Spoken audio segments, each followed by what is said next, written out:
Hello everyone, welcome to my YouTube channel. मेरा नाम वंदना दुबे है।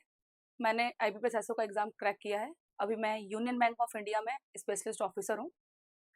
अगर आप यूट्यूब पे मेरे इस चैनल पे नए हैं तो मैंने इस डिस्क्रिप्शन में अपना लिंक दिया है वीडियोज़ का, आप उसको ज़रूर देखिए। अगर आपको वीडियोज़ पसंद आते हैं तो मेरे चैनल को लाइक और सब्सक्राइब ज़रूर कर दीजिएगा। तो आज का जो हमारा टॉपिक है कि आप बिना कोचिंग के तैयारी घर पे की जा सकती है। तो जी हाँ, बिल्कुल की जा सकती है। मैंने भी घर पे ही तैयारी की है बिना विदाउट कोचिंग। तो इसके बारे में बात करते हैं। उससे पहले हम देख लेते हैं श्वेता श्वेता का कमेंट कि मैम आपको कितना समय लगा? ये कमेंट मैंने इसलिए लिया है कि ऐसा कमेंट बहुत सारे लोगों के ये सवाल रहते हैं कि अरे आपने एग्ज़ाम क्रैक किया, आपको कितना समय लगा? आपने कौन से रिसोर्सेज़ यूज़ किए? आपने कौन-सी बुक लिस्ट फ़ॉलो की? तो देखिए, ये पर्सन टू पर्सन वैरी करता है कि आपको समय कितना लगने वाला है इस एग्ज़ाम क्रैक करने में। बहुत लोगों की स्ट्रैटेजी ऐसी होती है जो एग्ज़ाम सही दिशा में रहती है। वो है बहुत जल्दी एग्ज़ाम, बहुत लोग ऐसे हैं जो फर्स्ट अटेम्प्ट में एग्ज़ाम निकाल लेते हैं। बहुत सारे लोग ऐसे भी हैं जिनको उसी एग्ज़ाम को निकालने में 5-6 अटेम्प्ट्स लग जाते हैं। तो इसके लिए आप परेशान मत होइए, बिल्कुल भी। आप लेकिन अपनी तैयारी को, अगर आपको भी समय लग रहा है तो आप कंसिस्टेंसी बनाए रखिए। जैसे मैं अगर अपनी बात कहूँ तो मेरा फर्स्ट अटेम्प्ट में एसएससी नहीं निकला था।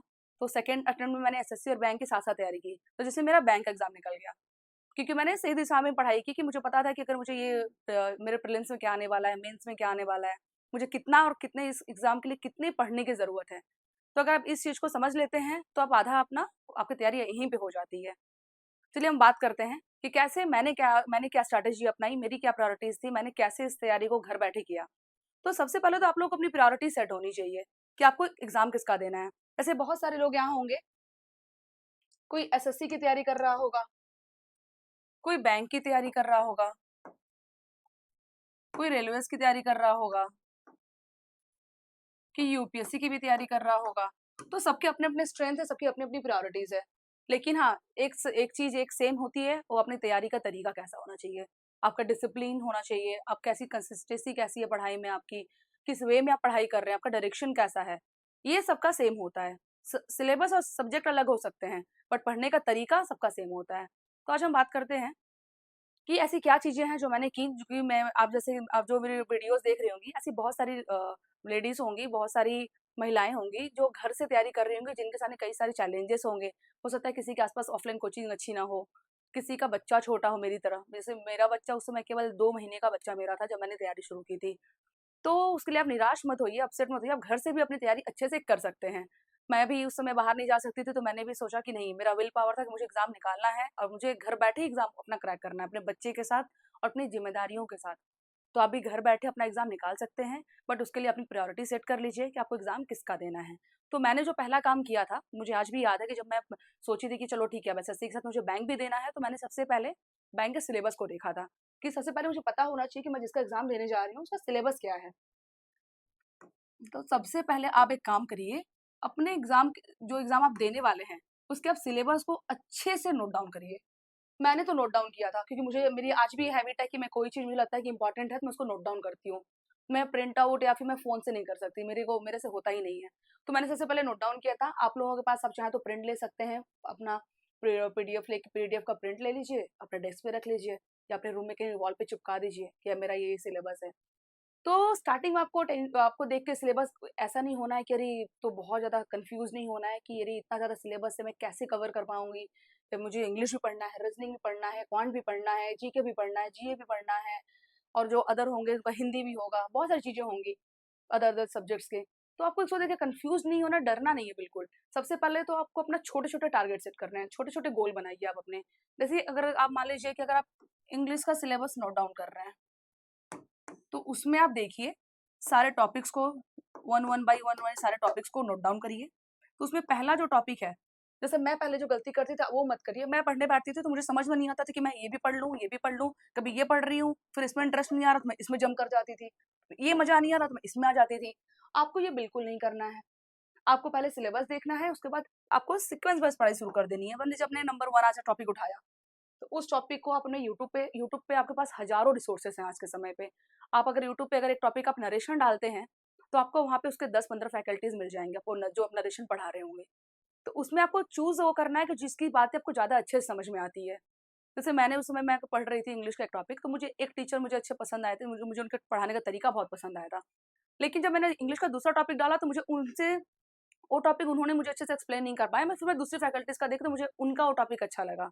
तो ऐसा मत करिए कि आपने एक टीचर, एक फैकल्टी देख लिया है कि मुझे इसका वीडियोज़ देखना है इनका, नहीं, आपको जिसका समझ में आ रहा है वो वीडियोज़ आप 2-3 बार आपको समय लगेगा, पहले आप देखिए सबके वीडियोज़ खोल के कि किसके वीडियोज़ आपको ज़्यादा अच्छे से समझ में आ रहे हैं। तो पहले तो आप समझिए, उस वीडियो को पूरा अपना क्लियर करिए। आपका क्रिस्टल क्लियर हुआ है या नहीं कैसे पता चलेगा? आप जब प्रैक्टिस करते हैं। तो सबसे पहले तो आप इंग्लिश का एक टॉपिक आपने लिया, उसको आपने वीडियोज़ को यूट्यूब में देखा, यूट्यूब में देखने के बाद आप फिर उसको आप प्रैक्टिस करिए। ये बहुत इंपॉर्टेंट की है आपका तैयारी को, जो आपको अच्छा सा आगे बढ़ाएगी। तो सबसे पहले आपने क्लियर कर लिया, अपनी तैयारी को क्लियर करने के बाद आप अपना प्रैक्टिस करिए। आप जब प्रैक्टिस करेंगे तो आपको समझ में आएगा कि आप कहाँ पे आपकी गलतियाँ हो रही हैं, कौन से क्वेश्चन आपसे नहीं बन रहे हैं। जैसे कि मैंने बहुत सारे बुक नहीं लिए थे, मेरा केवल एक ही बुक था, जिससे मैंने अपना कॉन्सेप्ट क्लियर किया। फिर मैंने यूट्यूब से देखा जो मुझे समझ में नहीं आ रहा था।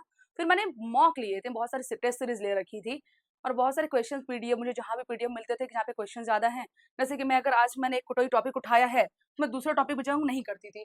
मैं उस टॉपिक को ही, चाहे मुझे टेलीग्राम से मुझे मिल जाए, चाहे मुझे यूट्यूब से मिल जाए, चाहे मुझे किसी से भी कंटेंट का पीडीएफ में लिखती थी, कहीं से बुक हो चाहे बुक हो, मुझे केवल नंबर ऑफ क्वेश्चन ज्यादा चाहिए होते। जब एक एक अगर मैंने टॉपिक लिया तो उससे कम से कम 100 से 150 से क्वेश्चन सॉल्व करती थी। तो इससे क्या होता था, मेरा टॉपिक बिल्कुल अच्छे से क्लियर हो जाता था। तो मैं अगर आज मेरा एक टॉपिक मैंने क्लियर कर लिया, फिर मैं दूसरे टॉपिक पे जंप कर जाती थी, सेकंड डे मैं इस टॉपिक पे करती थी। तो इसी तरह मेरा ये मोटो था कि मुझे अपना सिलेबस एनी हाउ 2 से 3 महीने में पूरा कंप्लीट करना है। ऐसा नहीं है कि आप 2-3 महीने में अगर सिलेबस कंप्लीट कर ले रहे हैं तो आप उसमें सब कुछ आपको आ गया है, ऐसा नहीं है। लेकिन हाँ, आप मॉक में जाने के लिए आपके पास इतना आइडिया ज़रूर आ गया है कि अगर ये इस टॉपिक से ये क्वेश्चन्स आ रहा है, तो आपको पता है कि इसका ट्रिक क्या है।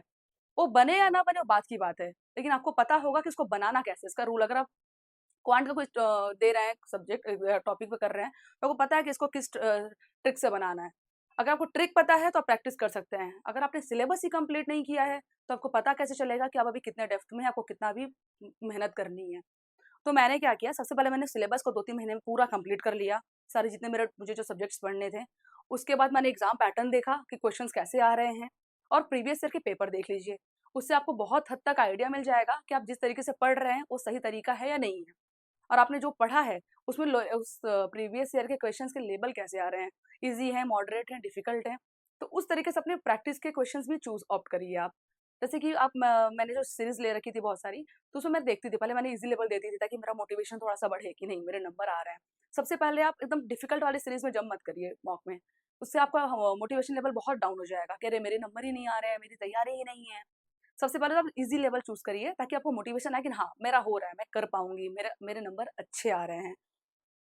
तो सबसे पहले मैंने ये किया, उसके बाद मैंने सबसे इम्पोर्टेंट जो होता है, ये होता है आपका मॉक। जब आप मॉक में आते हैं ना, तो आपको पता चलता है कि आपकी कमियाँ क्या हैं, आप कहाँ पे आपके लूपहोल्स हो रहे हैं, कहाँ पे आपको और मेहनत करने की ज़रूरत है। तो जब मैंने मॉक देना शुरू की, जब मैंने पहले सब सिलेबस कंप्लीट किया, फिर मैं जब मॉक पे स्विच की, तो मुझे पता चला कि मुझे उसकी एनालिसिस कैसे करनी है। तो अभी मैं एक कमेंट लेती हूँ, वीना जी का एक कमेंट है कि मैम मॉक टेस्ट का मुझे कमेंट बहुत अच्छा लगा, तो मैंने इसलिए इसमें ना डिस्कस करने के लिए मैंने इसको लिया है कि मैम मॉक टेस्ट का एनालिसिस कैसे करें? क्या जो क्वेश्चंस गलत हुए हैं उसको हम लोग अच्छे से याद कर लें या उस टॉपिक को पढ़ लें? तो ये जो क्वेश्चंस है बहुत सारे लोगों के दिमाग में रहता होगा, ये एनालिसिस ऐसा चीज़ है कि अगर आप इसको हम अच्छे से नहीं करते हैं, अगर अपने मॉक को एनालिसिस आप नहीं करेंगे, तो आपको पता ही नहीं चलेगा कि आपने गलतियाँ कहाँ की है, और अब वही गलती आप अपने एग्ज़ाम हॉल में दोबारा दोहराएँगे। तो आपको ये चीज़ बिल्कुल नहीं करना है। आप जब मॉक दे रहे हैं, तो देखिए मैं इस बारे में बताती हूँ। मॉक देखिए मैंने ये लगाया हुआ है यहाँ पे, ये देख लीजिए। जैसे आपने मॉक दिया, तो सबसे पहले आपको यहाँ पे आता है ये कितने लोगों ने आपका ये मॉक अटेम्प्ट किया है, और उसमें आपकी रैंकिंग कितनी है। हो सकता है कि स्टार्टिंग में आपकी रैंकिंग बहुत ज़्यादा ये हो, बहुत कम रहे, आपको लगे कि अरे क्या है, लेकिन आप धीरे-धीरे आप यहाँ पे इम्प्रूव करते जाएँगे। कभी ऐसा भी होगा कि आपकी रैंकिंग बहुत नियर बाई रहेगी या नंबर 1 रहेगी, तो इससे आपको बहुत अच्छा लगेगा, आपको और अच्छी पढ़ाई को अपनी अच्छी फ्लो दे पाएँगे आप। फिर ये स्कोर आता है यहाँ पे कि अगर आउट ऑफ 80 आपने कितना अटेम्प्ट किया है और कितना आपने छोड़ा है। आपके अटेम्प्ट्स कितने हैं टोटल यहाँ पे स्कोर कितने हैं आपके। यहाँ पे आपकी एक्यूरेसी पूछी जाती है। जैसे कि बैंक और एसएससी के बहुत सारे एग्जाम्स होते हैं जिसमें नेगेटिव मार्किंग भी रहती है, तो उन लोगों के लिए एक्यूरेसी पे फोकस करने की बहुत ज़्यादा ज़रूरत रहती है कि जैसे कि अगर आप 10 क्वेश्चंस कर रहे हैं तो उसमें आपके एक्यूरेट जितने अगर 5 आ रहा है तो आप 5 ही करिए। आप ऐसा ना हो कि अपना नंबर ऑफ अटेम्प्ट्स बढ़ाने के चक्कर में आप अपना नेगेटिव मार्किंग बढ़ा लें। और बहुत सारे जहाँ पे एक्यूरेसी नहीं मैटर करता है, जहाँ पे आपको नेगेटिव मार्किंग नहीं है, वहाँ पे अटेम्प्ट ज़्यादा ले सकते हैं। लेकिन बैंक और अदर एग्जाम्स में आपकी एक्यूरेसी बहुत मैटर करती है। इनिशियली मैं ऐसा करती थी, जब मैं मॉक देती थी तो मुझे लगता था अरे मुझे 5 ही क्वेश्चंस आ रहे हैं आउट ऑफ 40, नहीं मुझे और 10 करने हैं, तो मैं उसमें तुक्का लगा देती थी। और फिर लास्ट में क्या होता था, तो मेरे जो 5 सही थे उसमें भी मेरे नेगेटिव मार्किंग हो जाते थे सारे। फिर मैंने धीरे-धीरे ये चीज़ किया कि मुझे जितना आता है मुझे उतना ही करना है। मेरे को अगर मेरे प्रीलिम्स से मुझे केवल क्वालीफाई करना है तो मुझे कोई केवल क्वालीफाइंग मार्क्स ही चाहिए। मुझे उसमें मुझे हाई मार्क्स अच्छे नंबर नहीं लाने हैं। मुझे उसमें टॉप नहीं करना है, मुझे बस एग्ज़ाम को क्वालीफाई करना है। तो इसलिए मैं बोल रही हूँ पहले आपको समझने की ज़रूरत है कि आप एग्ज़ाम में कितने नंबर, मॉक टेस्ट आप देंगे, प्रीवियस ईयर के पेपर देखेंगे, उसका कट ऑफ देखेंगे, तो बहुत सारी चीज़ें क्लियर होती जाएँगी कि आपको करना क्या है। तो आपको एक्यूरेसी पे ध्यान रखिए आप। अब उसके बाद आपका देखिए जैसे हर टॉपिक वाइज़ आपका आ जाता है, रीज़निंग आ गया। इस रीज़निंग में आपने कितने आपका कट ऑफ कितना आना चाहिए, आप कितने नंबर पे अभी आप हैं, स्कोर क्या है आपका, कितने अटेम्प्ट्स आपने किए हैं, उसमें आपकी एक्यूरेसी कितनी है। तो ये सब चीज़ें आप अब देखेंगे सभी एक-एक सिंगल-सिंगल आप मान लीजिए रीज़निंग का आपने निकाला, आप उसमें देख रहे हैं कि मेरे कितने गलत हुए हैं, कितने सही हुए हैं। और जो गलत हुए हैं, उस पे आप ध्यान दीजिए कि आपने गलत क्या हुआ है। जैसे कि पज़ल का कोई क्वेश्चन आपसे गलत छूट गया है, कोई गलत हो गया है, तो ऐसा नहीं कि आप उसको छोड़ के आप नए नए मॉक में चले जाइए। आप उसको ज़रूर एक बार देखिए कि आपने गलती क्या की है, उसको वापस से आप बनाइए। तो वो चीज़ आप दोबारा गलती नहीं करेंगे। जैसे मैं अगर अपनी बताऊँ तो मैं जब इंग्लिश में मेरे कुछ जब गलत होते थे, तो मान लीजिए टेंस का एक एरर आया, उसमें मैंने गलती कर दी। तो मैं ऐसा नहीं मैं उसको छोड़ देती थी, मैं उस टेंस के एरर को देखती थी और उसके बाद जाकर के मैं उसका रूल्स उसके नीचे रूल्स लिखा रहेगा कि ये इस रूल्स पे ये इसको इसमें ये एरर आया हुआ है। तो उस रूल्स को आप नोट डाउन कर लीजिए और देखिएगा यकीन मानिए अब नेक्स्ट मॉक में अगर 2-3 मॉक के बाद सेम क्वेश्चन आपसे ज़रूर रिपीट होगा और आप उस मॉक में आप ये गलती बिल्कुल नहीं करने वाले हैं। तो वीना जी आप भी ये बात ध्यान दीजिएगा कि आप एनालिसिस कर रही हैं, तो आपने जो एरर इंग्लिश में जो एरर वाले क्वेश्चंस हैं, जो चीज़ें आपको नोट डाउन करनी है, उसको आप एरर नोट डाउन कर लीजिए रूल्स ताकि वो नेक्स्ट में आपका गलतियाँ ना हो। और बाकी जो पज़ल हैं, क्वांट हैं, और इन सब चीज़ों में अगर कुछ गलतियाँ हो रही हैं, तो उसको आप प्रैक्टिस कर लीजिए एक बार आप। और उस जो टॉपिक है, उसको वापस से यूट्यूब में डालिए और उस टॉपिक को एकदम बिल्कुल एकदम क्रिस्टल क्लियर जब तक ना हो जाए आप देखते रहिए। एक फैकल्टी से देखिए, आपको लग रहा है इनसे आपको क्लियर नहीं हुआ तो दूसरा फैकल्टी को चूज़ करिए, दूसरे जगह देखिए। जब तक आपका क्लियर ना हो तब तक उस टॉपिक को आप ना छोड़ें। हो सकता है कि इसी टॉपिक से आपके एग्ज़ाम में क्वेश्चंस आ जाएँ। तो ये सब चीज़ें हैं कि आपको मॉक अच्छे से मॉक देना है, उसकी अच्छे से एनालिसिस करनी है।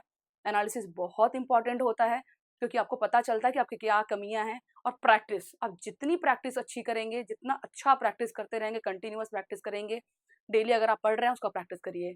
मैंने कोई बुक नहीं लिया था, मेरे पास कोई बुक नहीं था, मेरे पास सिंगल एक बुक था जिससे मैंने अपना कॉन्सेप्ट क्लियर किया और उसके लिए मैंने बहुत सारे मल्टीपल टेस्ट सीरीज़ ले रखे थे, ताकि मैं टेस्ट जितना दे पाऊँ। स्टार्टिंग में मैं ईज़ी वाले मॉक देती थी, जिसमें मेरे नंबर थोड़े आते थे, तो उसके बाद मैंने मॉडरेट फिर से डिफ़िकल्ट लेवल पे ऐसे-ऐसे करती गई। तो सबसे पहले आपका जो इम्पोर्टेंट क्या होता है, सबसे पहले इम्पोर्टेंट ये होता है कि आप अपने सिलेबस को अच्छे से समझिए।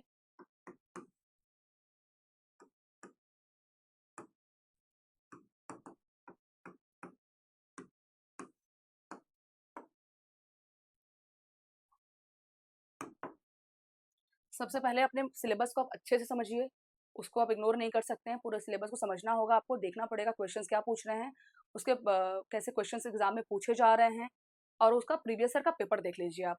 इससे आपको बहुत हद तक आपका सिलेबस कंप्लीट हो जाएगा और सबसे पहले आपको कंप्लीट करना है सिलेबस, 2 से 3 महीने में आपको पूरा सिलेबस, एंटायर सिलेबस कंप्लीट करना है।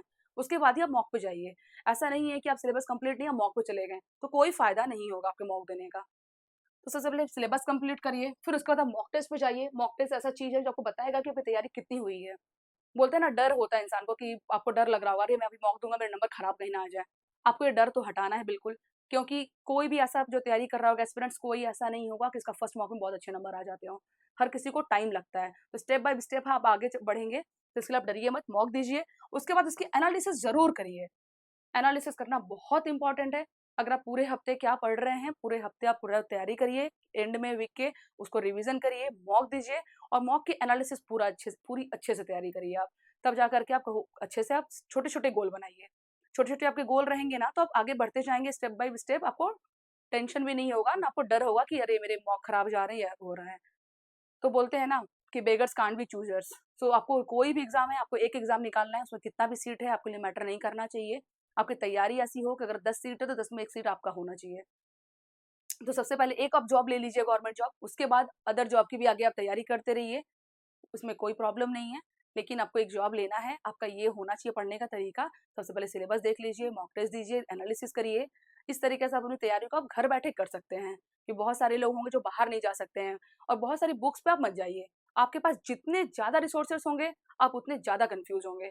तो अपने रिसोर्सों को लिमिट में लाइए, उसको समेटिए। तो एक बुक है आपके पास, उसको मल्टीपल टाइम रिवीजन करिए। उसको इतनी बार रिवीजन कर लीजिए कि अगर क्वेश्चन उसमें से आ रहा है तो आपसे छूटे ना। और आपके पास 10 बुक होंगे, आप 10 बुक में भी 10 तरफ पढ़ाई करेंगे तो आप कुछ नहीं कर सकते हैं। इसलिए बुक लिमिटेड रखिए। आप अगर यूट्यूब पे किसी को फॉलो कर रहे हैं तो उसको फॉलो करिए जिसकी चीज़ें आपको समझ में आती हैं। उसको देखिए, उस टॉपिक को तब तक देखिए, यूट्यूब पे 3-4 वीडियोज़ देख लीजिए, तब तक आपको पूरा एक-एक चीज़ उसका क्लियर ना हो जाए। और एनालिसिस ज़रूर अच्छे से करिए। और आप ऐसे पढ़ाई करिए, आपका जॉब सिलेक्शन ज़रूर होगा। अगर आपको मेरा वीडियोज़ पसंद आए, तो मेरे वीडियो के डिस्क्रिप्शन में पुराने वीडियोज़ के भी लिंक है, उस पे जाइए, उस वीडियोज़ को देखिए। मेरे चैनल को लाइक और सब्सक्राइब ज़रूर कर दीजिए। मैं आगे और भी कई सारे वीडियोज़ लाने वाली हूँ।